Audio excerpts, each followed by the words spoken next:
The first thing was when I was a young musician, listening to most of the landmark trumpet players, I should say. You know, Louis Armstrong, the Dizzy Gillespie, the Miles Davis, the Clifford Brown, the Freddie Hubbard, the guys that once they developed, the instrument changed overnight.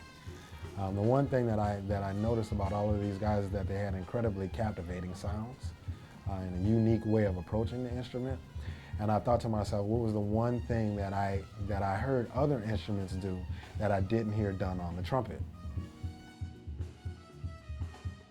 Ben Webster, of course, was a big influence on the whisper technique because he had done something similar with the tenor saxophone. But I wanted to try and find something that I knew that if I did it, immediately everyone would know that something changed. But it was hard as hell to do, right? It took like 3 years. I mean, I would work on just whispering, almost 2 hours a day of practice, you know, up until I was like 19 or 20 years old. I would dedicate about 2 hours a day to that. But the breakthrough didn't happen until I tried to emulate my mother's singing voice. Because I guess I needed something tangible. It's like, you don't understand. I mean, it was 2 hours a day, every day for 3 or 4 years, and it just wasn't happening.